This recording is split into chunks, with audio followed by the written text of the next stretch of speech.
Yo, what is up, guys? I'm your boy Nick with Pick My Mate. Today we're gonna be talking about the updated bets for UFC Vegas 84. We're gonna be going over the full card breakdown for UFC Vegas 84 card. We had some changes in the fights, some new matchups here, two new fights that were canceled, and we got two new replacements for the fights that were canceled. So they were able to find two opponents. One of them was for that Felipe Bunes fight, where Bondar pulled out of the fight, and then the other one was I think it was against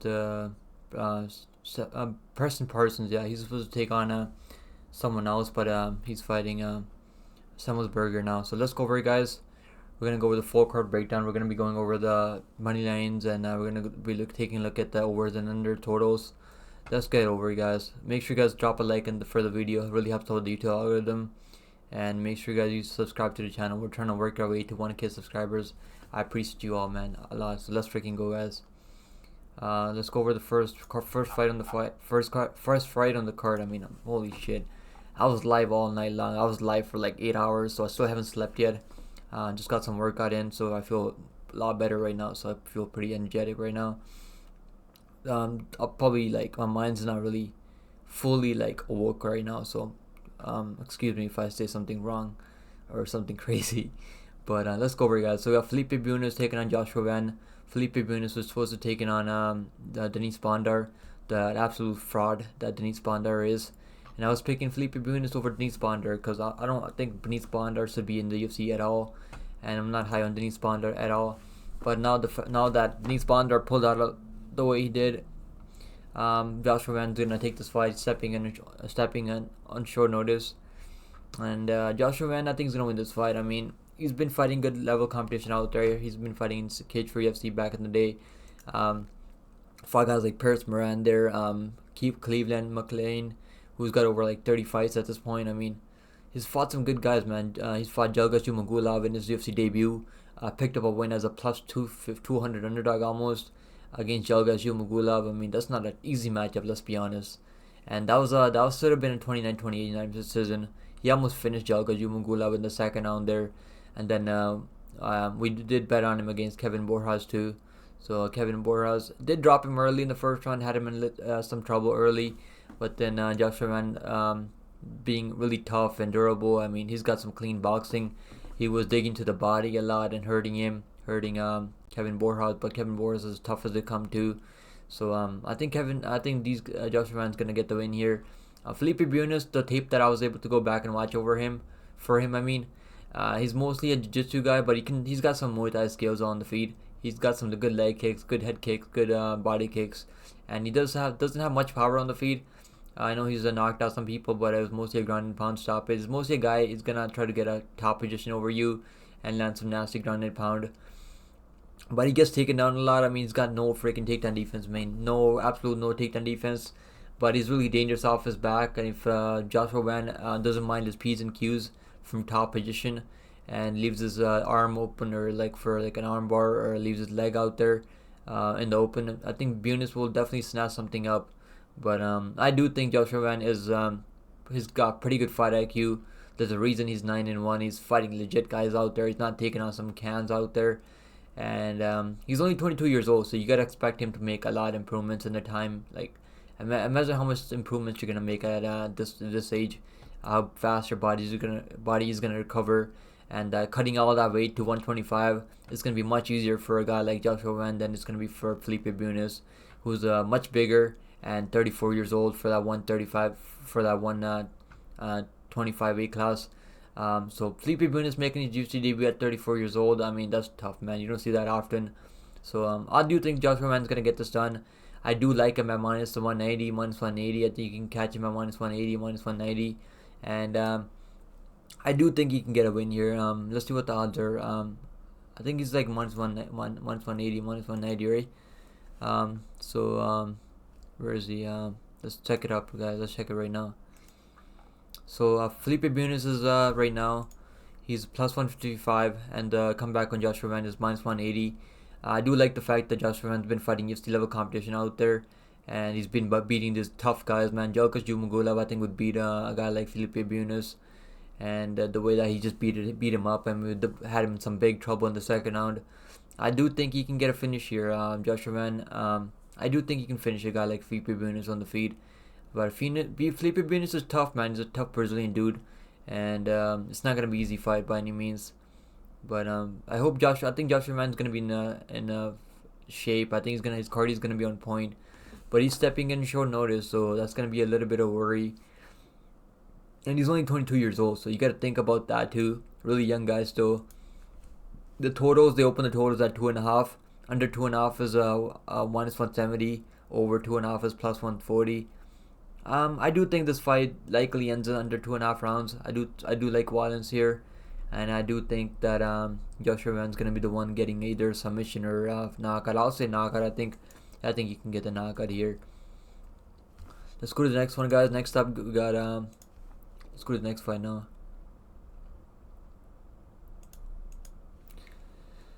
Next fight, guys, we got who do we got next fight? We got Tom Nolan taking on Nikolas Motta, my boy Nikolas Motta. I think Nikolas Motta is a really good dude, man, but he's had a tough time in the UFC, man. He came in as a really good prospect. I mean, still a good prospect, but then they gave him Jim Miller. I mean, imagine giving him Jim Miller in his UFC debut, and he was favored to win that fight.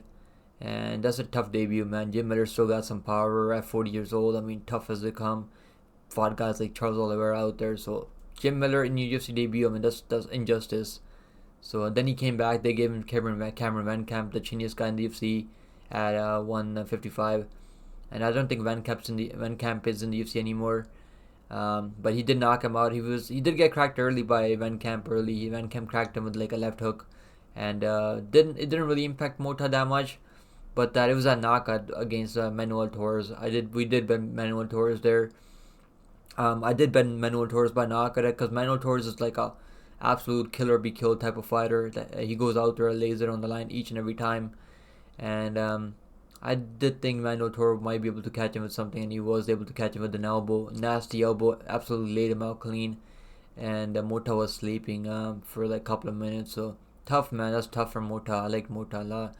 But that fight against Trey Ogden, that's a tough fight, man. He absolutely got beat up for 3 rounds. And then Trey Ogden had him in the submission, and the referee called it a little bit too early. So tough, man. Tough. Motta has some tough luck in the UFC, but he's still a young guy, only 30 years old, and they're not doing him any favors right now with against Tom Nolan. Tom Nolan is 6'3" with a 76-inch reach, fighting at 155. I mean, that fight against that he had on Dana White Contender Series was so nice. I mean, that was a crazy knockout by him. That was not an easy guy to beat either. Bogdangrad has bounced back since then, got a win on the regionals. And Bogdangrad is good, man. I did pick Bogdangrad as an underdog there. I thought maybe Bogdangrad could maybe take him down or something. But yeah, Tom Nolan's like takedown defense was on point.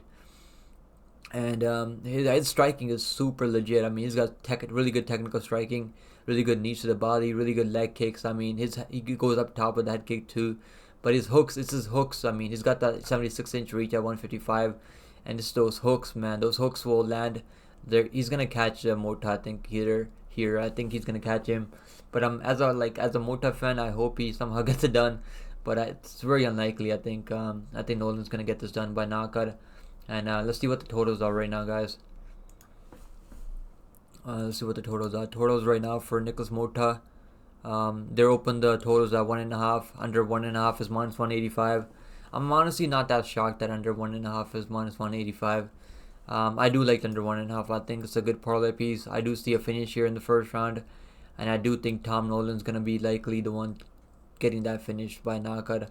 But he's making his UFC debut, so if you got him early like we did at minus 180, minus 160, like even some people got him at minus 140, I think it's a really good bet at that point. But at minus 250, I think still a good parlay piece, but I like him more by knockout, or I like the under 1.5 more there as a parlay piece.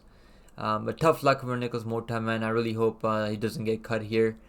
But yeah, that was he got beat up by Trey Ogden for 3 rounds and didn't really have anything to offer to Trey Ogden. And Trey Ogden doesn't hit as hard as Tom Nolan's gonna hit him. So tough luck for Motta, but I think Nolan's gonna get this done by a first round knockout. Let's go, guys. Let's go to the next fight now. Next up, guys, we got a really good matchup here. We got Westin Wilson taking on Gene Silva, and Westin Wilson is gonna get absolutely smashed. And these lines are crazy, but I think it makes sense to me a little bit. But Gene Silva was making his UFC debut here, and Westin Wilson made his UFC debut against Brito. I mean, that's a tough debut, man. And that's a tough debut for anyone to make against a guy like Brito. I mean, Brito absolutely went out there and choked the life out of Jonathan Pierce. And we did bet Brito there. I mean, Brito at plus money, that's a bet. You got a must bet every single time. And imagine making your UFC debut against a guy like Brito. That's a tough debut to make. But Gene Silva is gonna win this fight. Westin Wilson doesn't really have much to offer on the field. Doesn't have the power to really keep Gene Silva off him. These odds kind of make sense, but I don't have any action on Gene Silva right now. Maybe I looked under 1.5. I'm pretty sure the under 1.5 is gonna be like minus 200, minus 250. Yeah, I think Gene Silva is gonna get the knockout at some point. He couldn't really knock out Bolaños, but Bolaños got a chin on him. And Westin Wilson's a tall dude, man. He's got a pretty good reach. I mean, 4-inch reach man is here. He trains with Wonder Boy, Stephen Wonderboy Thompson, so he's got that karate stance. But I think he's gonna get smashed here. Let's look at the lines now. I think Gene Silva's his striking is legit, and he's got some really good unorthodox striking, and I think he's gonna land something big on him. And he's got a good enough takedown defense that he can defend the takedowns from Westin Wilson. Westin Wilson isn't really a wrestler. He's more of just a jiu-jitsu nerd. But yeah, it's gonna be a tough fight for Westin Wilson. They're not doing Westin Wilson any favors here. Gene Silva's gonna win. I think he's gonna win by knockout here. Let's look at the lines, guys. So Gene Silva right now they opened the 1.5 at minus 350. Under 1.5 is minus 350. I would not even touch the under 1.5 at this point, and maybe I'll just bet. I'm just gonna stay away from this one. I don't feel good about betting this fight. I mean, the round 1 finish for Silva is gonna be so wide. It's probably gonna be like minus 100 if I had to guess. Yeah, it's probably gonna be like they know what's gonna happen. The bookies are not stupid. Let's be honest. They know what's gonna happen here. It's gonna be first round finish from Gene Silva. Maybe look at the over 1.5, man. Westin Wilson, he's been knocked out so many times, I can't even trust him at this point. Getting knocked out by 11-9 guy on the regionals, ex-MMA. Yeah, he's gonna get grounded and pounded. He went for a leg lock against Brito and got his face smashed and went to sleep. I think Gene Silva's gonna knock him out in the first 2 minutes or first 3 minutes. And the odds do make sense here. So let's go, guys. I think Gene Silva's minus 750 right now on the money line. So they make sense. I mean, it makes sense why he's minus 750. Let's go to the next one, guys. Next up, we got who do we got next? We got Farid Basharat taking on Taylor Lapilus. And if you guys watched my early videos, we got Farid Basharat, a couple units on Farid Basharat. I put more units on him after got him early at minus 170. I was waiting for the line to go down to minus 150 or minus 140, but it went down to minus 166. And then when I saw the line going the other way, I was like, I gotta jump on it right away. So minus 170 for Farid Basharat, that's a really good money line bet there. But I do see him winning by decision. I don't think he's gonna finish a guy like Lapilus here. I know he finished his last opponent, Clayton Rodriguez, who usually fights at 125. That was his first time moving up to 135, and he just took him down and got that arm triangle right away in the first minute of the fight. So Lapilus has been in the game for a long time. He's gonna have much more experience here. He's been in the UFC for a long time. I mean, he was in the UFC back in the day, 2015, 2016. So Farid Basharat is gonna win this fight. It's the grappling edge. I think the grappling edge is gonna be the difference maker here. I do see the fight being a little bit closer on the feet, but I do think Farid Basharat has a good enough striking game that he can hang on the feet with Taylor Lapilus easily and not be too behind, not take a lot of damage. And Farid Basharat, they're gonna go to the game plan. These brothers always use their game plans out there. They don't try to shy away from the game plan. They don't try to go out there try to knock people out. They try to use their grappling. They try to get takedowns right away.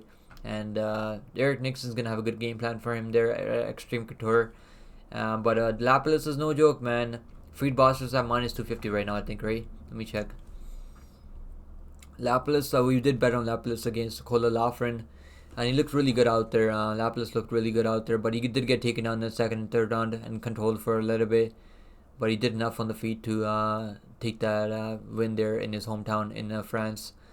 But I think he's gonna get taken down here by Farid Basharat. Let's look at the lines right now. So Farid Basharat right now is let's see what the lines are. I have the overs. They opened the totals at 2.5, right? Of course they opened the overs at 2.5. Over 2.5 is minus 240. I think over 2.5 is a good parlay piece, to be honest. I don't see a finish here, guys. I think that we're gonna go to distance. I'm gonna bet Farid Basharat by decision too, or five goals a distance. It'll be like minus 200 for 5 goals a distance, I think. So I like the under over 2.5 as the parlay piece. I don't see a finish from either one of these guys. Both these guys are very technically sound, and they have a very safe fighting style. They don't go out there swinging air. They're not trying to go out there trying to get knockouts or anything. Both these guys are point fighters, and there's a reason the books opened the totals at 2.5, and over 2.5 is juiced to minus 240 for a reason. But Farid Basharat right now is minus 240. Kind of makes sense. I mean, he's pretty good, but he should be like under minus 200. Let's be honest. I liked him at minus 170 more.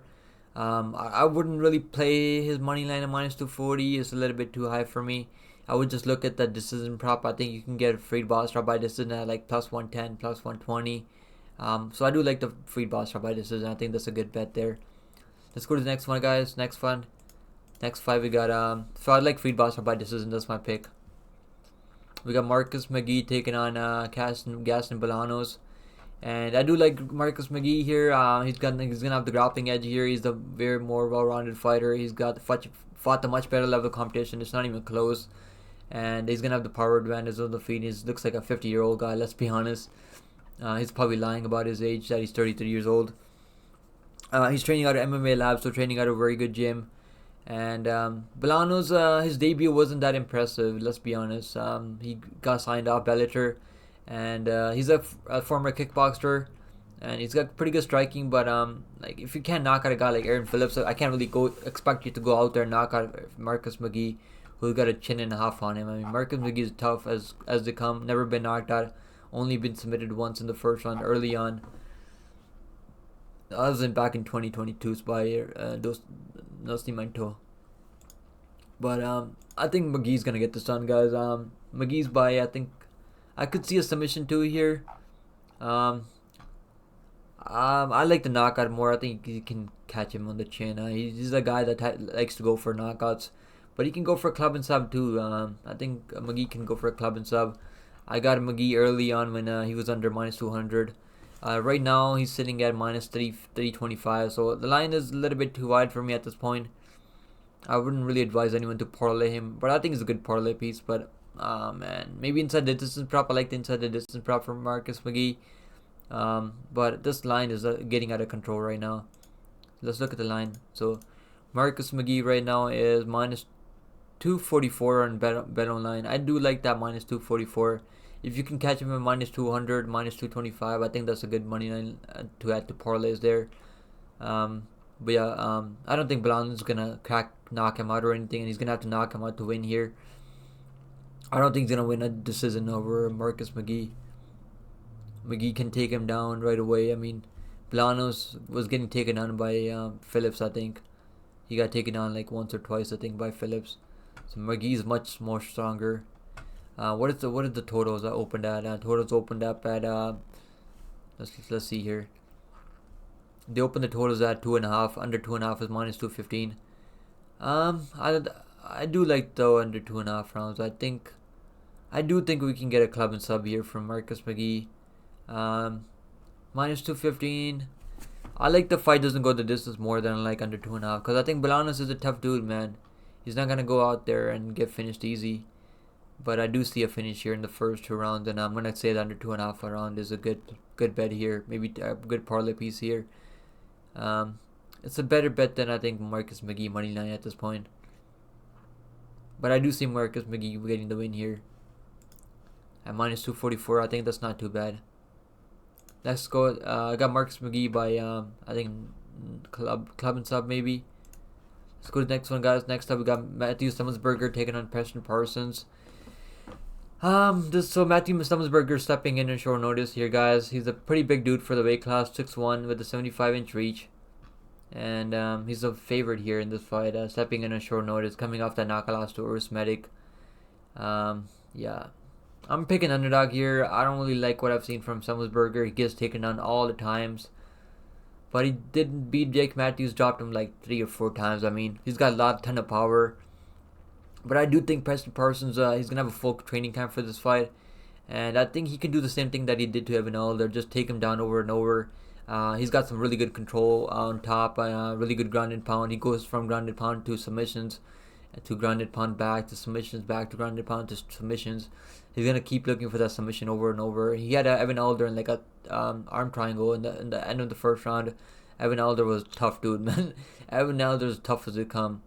So Matheus Semelsberger was getting taken down by Jeremiah Walls all the time, but he dropped Jeremiah Walls like 3 or 4 times, and that was a close fight. I mean, I did have a bet on Jeremiah Walls. I plus money there, or I think it was like an even money fight there.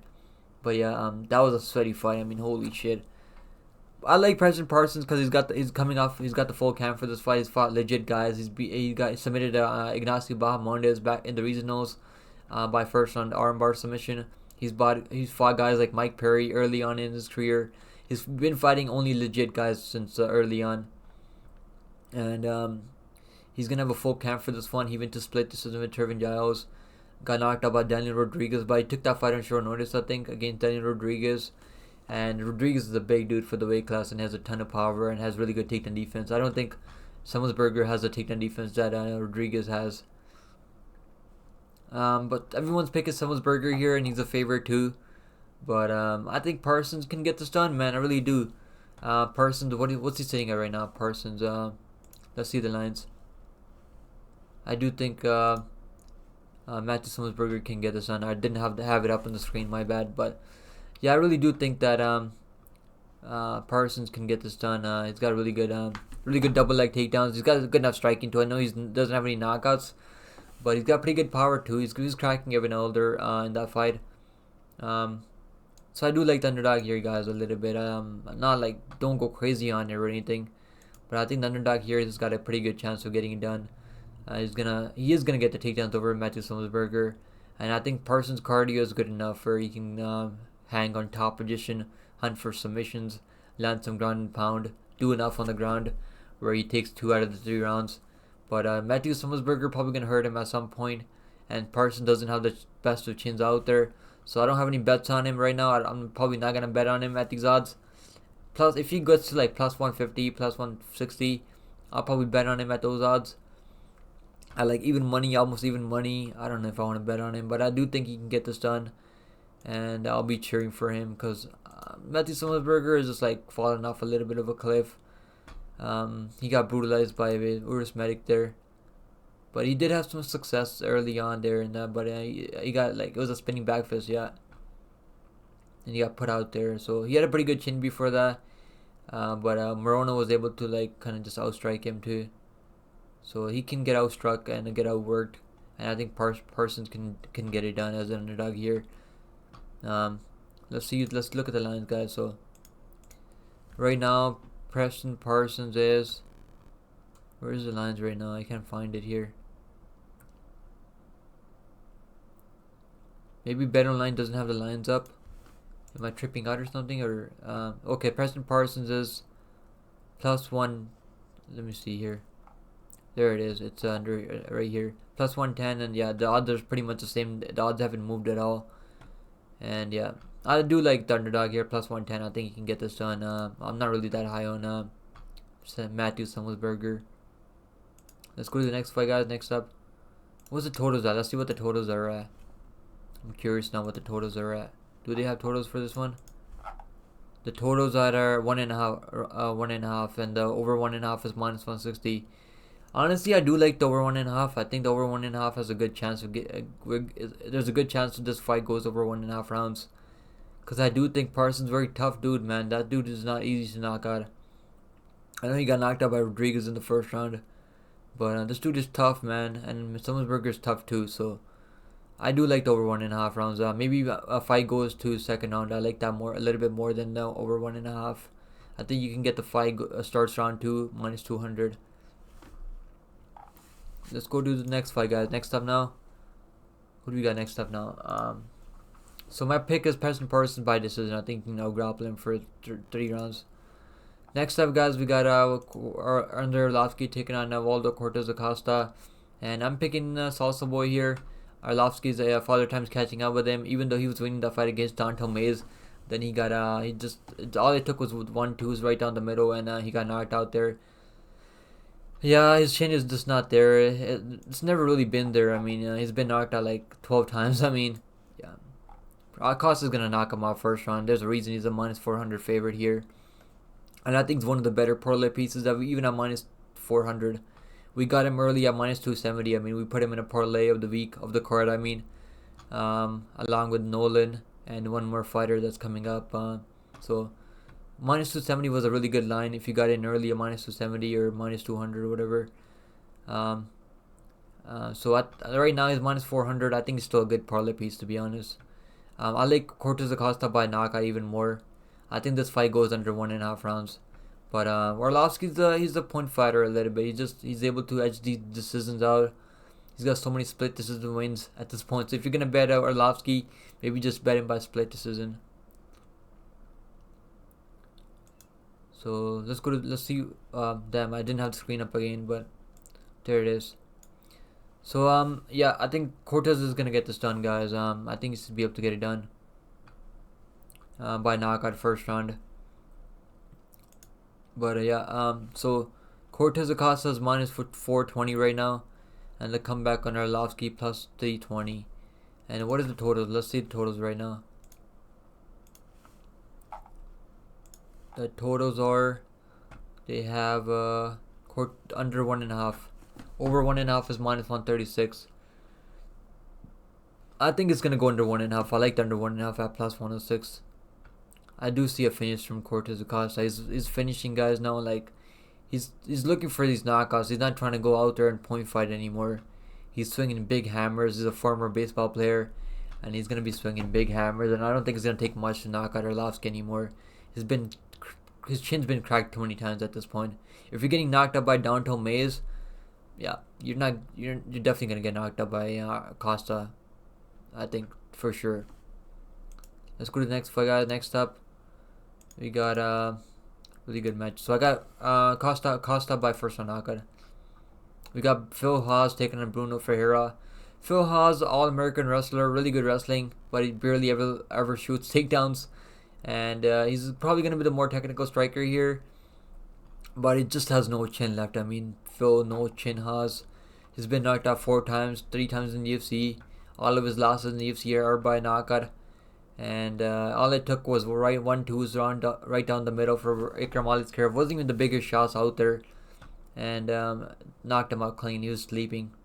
And then Delitze, I mean, he broke his leg. Delitze took his leg with him. Then he just brutalized him. I don't know why the corner didn't stop the fight. Yeah, Delitze kind of just took his chin there. Then Chris Curtis knocked him out too with the left counter. Oh man, I think Bruno Ferreira is gonna win. I picked Bruno Ferreira back when he's like plus 180. I think when I was doing research, he opened up at plus 180. Then he when I made my last video, early picks video, he was at like plus 114. And I told you guys to bet on Bruno Ferreira at those odds. So he's a favorite now, minus 125. I would stay away from this one at this point. I'm still going to pick Bruno Ferreira because I do think he's going to crack that chin. And he hasn't taken as much damage that Phil Hawes has taken. So I do like Bruno Ferreira here. And let's see what the odds are. So Bruno Ferreira right now is... the totals opened up at 1.5, of course. Under 1.5 is minus 210. I think you can throw the under 1.5 in a parlay because I don't think this fight goes over 1.5 rounds. Let's see what the money lines are right now. Maybe the money lines moved a little bit. So Bruno Ferreira minus 125. So and the plus 105 comeback on Phil Hawes. I would not bet Bruno Ferreira minus 125 to be honest with you guys. I would just stay away from this one at this point. Maybe fight ends in a knockout. I do like the fight ends in a knockout prop maybe on DraftKings. Let me drink some water, guys. My fucking lips are drying right now from talking. Give me a second. But I do think Bruno Ferreira is gonna get this done by knockout. I picked him as underdog, so Right now he's the favorite, and that makes sense. I mean, has taken less damage. He knocked out Robocop, and he was knocked out by Ruziboya, who's like an absolute weight bully. Fights at like middleweight, weighing in at like fucking crazy. Big dude. I mean, Ruziboya was a big dude. Has like 50 fights, an absolute savage.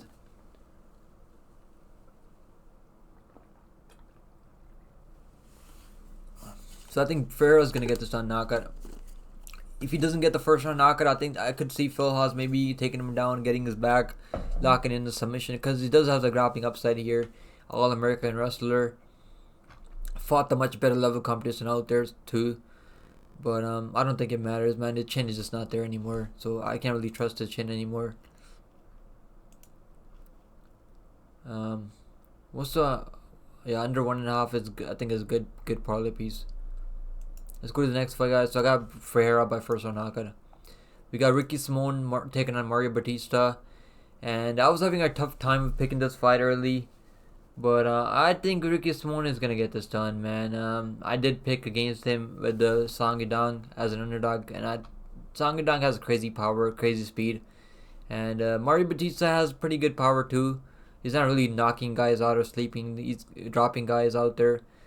I know he dropped Guida Kennedy, I think, or I took his back or something. I think he took him down and took his back and submitted him right away. But Guida Kennedy's like 45 years old or 50 years old at this point. And like the guys they've given him, like the only best guy that he's beaten so far is Blackshear. Blackshear took that fight, like he fought like a week before, and then he took that fight after like a week, and he didn't even like train properly for the fight. And even like Blackshear gave him a tough fight, man. Blackshear was taking him down every time he wanted to take him down. And after Blackshear's cardio just kind of fell off a little bit, you can't really blame the guy because he took that fight on short notice. But yeah, tough fight, man. That's a tough fight for Blackshear. But yeah, I did bet on Bautista there, and I think the 29-28 decision was the proper scorecards there. One judge had a 30-27, crazy. 30-27 was wild, like crime, absolute crime. But I do think Ricky Simón's gonna get this done, man. The takedown's gonna be there. Bautista's much longer. He's gonna have to land something crazy and knock out Ricky Simón on the feet. Easier said than done, unless you have power like Song Yadong. I think Ricky Simón's gonna get this done. Let's see what the odds are right now. So the odds for this one is Ricky Simón right now is -160. I bet him. I put him in a parlay at -142. -160. The line is getting a little bit crazy. Maybe bet the most takedowns for Ricky Simón. I like the most takedowns for Ricky Simón. And what's the over one and over totals for this fight? Ricky Simón, totals are opened up at 2.5, and over 2.5 is -170. Yeah, I think this fight is gonna go the distance, but I would not bet that over 2.5. I mean, Ricky Simón is dangerous too. So is Ricky Simón with the submissions. So either one of these guys can catch each other with a submission. They both have high finishing ability.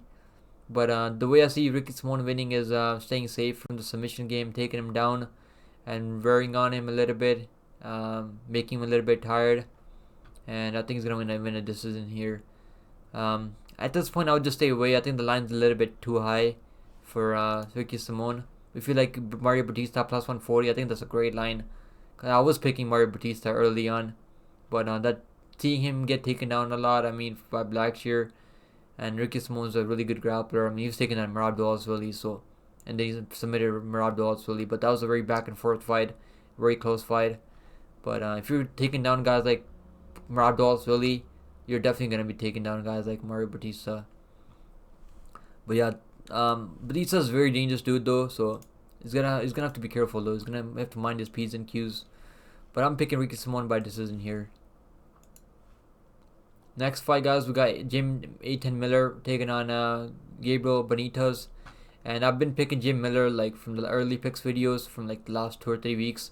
And right now Jim Miller is +105. He was at +114 when we made the pick early in the early videos. So I'm still gonna pick Jim Miller here. I think even at 40 years old, he can still beat these lower level guys that haven't really made it to the top level, like Jim Miller.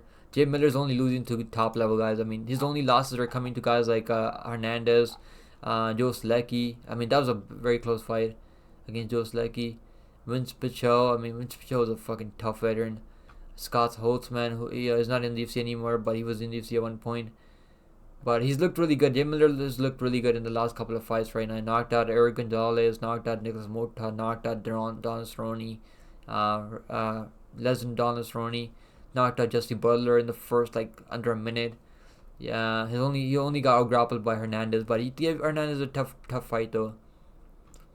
Losing to guys like Charles Oliveira. Charles Oliveira submitted him, no shame there, former champion.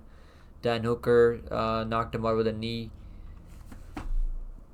Dustin Poirier, even to a majority distance with Dustin Poirier, lost by close decision there. But yeah, Miller's been in there with some killers, man. So even at 40 years old, I think he can still beat these guys like Benítez. So I do like the 8-10 Miller here. I do have a bet on him. I have him in a long shot parlay too. Holy shit, my lips are fucking drying like crazy. I gotta get some chapstick. But yeah, I do like Jim Miller here. I think he's gonna get this done. I think he's gonna get a knockout here. Could get a submission too, club and sub maybe. But Benítez is tough, dude. Is probably gonna come in the second round for Jim Miller. But Jim Miller does have a problem with the cardio a little bit. His cardio is a little bit suspect. So I'm gonna be worried about that cardio a little bit. But I think he can still beat these guys like Gabriel Benítez, who hasn't fought in like a long time. Hasn't fought in almost 2 years, a year and a half. And he's losing to guys like, no shame losing to Nama, but losing to guys like Morales, no shame there. But he's only beating this top bottom of the barrel. Not top of the barrel. Bottom of the barrel guys like Justin James. I have no clue who Justin James is. If anyone knows, let me know down in the comments who Justin James is. I've never seen the guy fight. I can't remember if I probably have seen him fight. I just can't remember the guy. Then Charlie Tavares. I've seen Charlie Tavares fight, but that dude's barely hanging on to his positive record at this point. Charlie Tavares 11-9. Yeah, not in the UFC anymore. Jim Miller is gonna get this done. Knockout, I'll say, but Benítez is a younger guy here, so he might have the speed advantage a little bit. But his durability is so bad. He's been knocked out like four times in the UFC. I like the experienced guy here, the veteran 8-10 Miller by knockout. Let's see what the totals opened up at. Jim Miller right now is plus 101, so a lot of money came in on Miller. It might be even a money fight by the time the fight starts. Or Jim Miller might be the slight favorite here, so it doesn't really make sense for Benítez to be the favorite here. If you guys watched the early picks video, you would have seen that we took Miller at plus 114. And I think that was a really good line at plus 114. Even plus 101, I think that's still a good underdog there. Because Miller's going to go out there and fight for your money each and every time. Let's see what the totals opened up at. For Miller. 1.5. Over 1.5 is minus 140. Under 1.5 is plus 110. I think this fight could go into the second round. I see a second round finish for Miller. But I wouldn't touch the overs and unders in this one. Maybe I like the under 2.5 rounds though. Sorry guys, I was live for like fucking 9 hours last night, so we were live for Ryzen, so had a pretty good fight. That was a Ryzen card, was pretty legit, pretty good card. So I'm kind of tired right now, so excuse me guys if I'm just fucking nodding off here. But yeah, so I wouldn't really touch the 1.5 line. But I do like the under 2.5 when it opens up. Let's go to the next one, guys. Next up, we got let's go to the next one now. Let's go to the next one now. So next up, Jim Miller by second round knockout. Matheus Nicolau taking on Manel Kape, and I'm picking Matheus Nicolau here, guys. I'm picking Manel Kape. I said Matheus Nicolau. I gotta get some fucking sleep. My mind's wandering off right now. I'm picking Manel Kape here. He's got really good experience. He's fought in the Ryzen promotion back in the day before he made it to UFC. Then made a tough debut against Pantoja. He fought Pantoja when he made his UFC debut. Tough debut, man. Pantoja champion for a reason right now. Then he went to split decision with Matheus Nicolau. Now they're running it back here. And Nicolau's coming off that brutal knee knockout to Brandon Royval. If you're getting knocked out by Brandon Royval, I can't trust your durability anymore. Royval does have some good knees in the knees to the head, so I can't. It is what it is, I guess. But Nicolau has he's a pretty well-rounded fighter. He's got good grappling, good wrestling, good jiu-jitsu, pretty good power on the feet too. But Matt Snow was cracking him a little bit too. So Manel Kape is gonna knock him out of here. I really do think he's gonna knock him out either first or second round. I'll say first round knockout for Manel Kape, and he's minus. What's the line right now for Manel Kape? Let's check the lines. Manel Kape right now is minus 220. I like that line. I think it's a good play. A good part of the piece at minus 220. Even a straight money line bet at minus 220. But I do like the knockout prop more for Manel Kape. He's the guy that goes for knockouts, and he's got a really good chin on him though. I see him knocking out Nicolau. Holy shit. I'm gonna get some sleep after this video. I wanted to make this video out to you guys for early on, so you guys can go. I know there's people gonna be looking for these updated picks, and so here I am, guys. Make sure you guys drop a like below for the YouTube algorithm. Really helps out with the. We're trying to work our way to 1K subscribers. Make sure you guys subscribe to the channel, guys. I'm bringing you guys daily content right now. Let's freaking go. So I do like Manel Kape minus 220. I think that's a good parlay piece or good play, straight money line. And they'll probably open the totals at 2.5. Yeah, they did open totals at 2.5. Over 2.5 is minus 180. Honestly, I think Manel Kape is gonna knock him out because Nicolas has been knocked out 3 times. All 3 losses have come by knockout.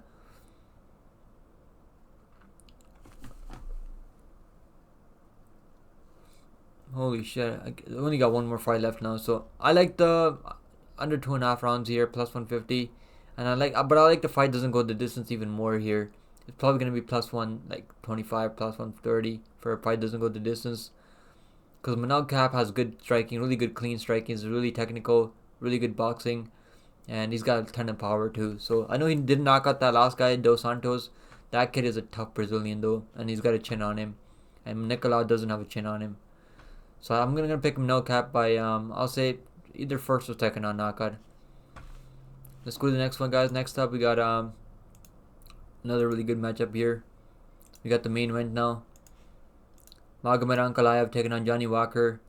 And I gotta pick Johnny Walker here. I gotta pick Ankalaev here. Holy shit. I gotta pick Johnny Walker here. Ankalaev. Holy shit. I'm just fucking... My brain's wandering out for the game. But Ankalaev is gonna win this fight, I think. But I'm not betting on this fight. I don't want to be anywhere near this fight. If you guys are betting, I've been telling you guys, maybe just sprinkle on Johnny Walker for fun. I might sprinkle on him if he gets to like plus 400. I'm probably just going to stay away from this one. I don't think I can trust either one of these guys at these lines. But Johnny Walker at plus 400, plus 350, I think is a pretty good play at these odds. Ankalaev is way more well-rounded. He's got way more paths to victory. That's why he's minus 450 on the money line. He's a heavy favorite due to that reason. He's got a very technical striker, but he did get dropped by Santos back in the day. So Thiago Santos back in the day. So he can definitely get knocked down. It's not out of question, but he's got pretty good recovery, and he's out of Dagestan. So that's all you really need to know. He's gonna have the grappling edge. He was taken down. He did take down Johnny Walker. But Johnny Walker was this close to landing that knee, flying knee to the dome of Ankalaev. So Walker can definitely land something big here. I'll probably sprinkle maybe half a unit on Walker at these odds, because he's always got that chance to knock out something big. These are 2 big boys, man. 2 heavyweights. 2 light heavyweights, and they can definitely land something big. Each guy, all it takes is one big shot to the dome, and it could be night-night for Ankalaev. It's never been done, but Johnny Walker could be the first one to do it. But I think Ankalaev is going to win. I'm going to pick him to win by decision. I think he's just going to control him, hug him for 5 rounds. So I'm picking Ankalaev by decision, I think.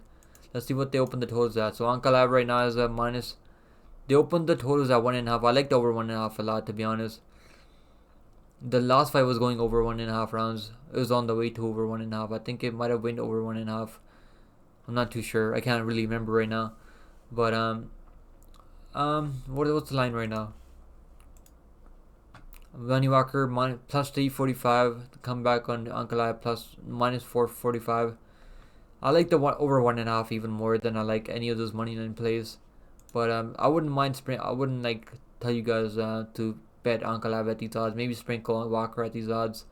But as a pick, like who I think has more past victory, who's gonna win the fight, in my mind, I think it's gonna be Ankalaev. So there it is, guys. Hope you guys enjoyed the breakdown, updated picks for the whole card. Let me know who you guys are picking down in the comments, and leave a like for the video. Make sure you guys drop a like. It really helps out the YouTube algorithm again. I'm gonna go get some sleep now. I was thinking about making updated picks video after I was done watching some tape on the fighters. So we're probably gonna make another updated video, like another picks video for this card again once the props drop. I'll make a best bets video and the parlay of the week. We're coming off that hitting that parlay of the week, plus 145 parlay of the week at UFC 296, which was Pentoza, Paddy Pimblett, and Shavkat Rakhmonov. So I'm really happy about that, and we're coming off of going. I think we went like 2-1-1 on best bets, which was Gaziv finish only plus 130. Fight doesn't go the distance in Shavkat versus Wonderboy, minus 220. And then 210 I think it was, and then the only best bet that we missed was fight doesn't go the distance in Ferguson versus Paddy Pimblett, and that fight was close to being finished at like we got that like minus 150. So that's the only one we missed on last week, and we missed on that underdog of the week, which is plus 145 Cody Durden. So is what it is. Pretty profitable last week, last UFC card. I'm hoping we're gonna have a really good card here. I can't wait for these fights to be back. Hope you guys enjoy the breakdown. I appreciate you all as always, man. I appreciate you guys watching the content and always. I'm really tired. I'm gonna get some sleep now, and I'll see you guys in the next one. I gotta go upload this video now, and hope you guys take it easy, and I'll see you guys later. Happy New Year's, guys.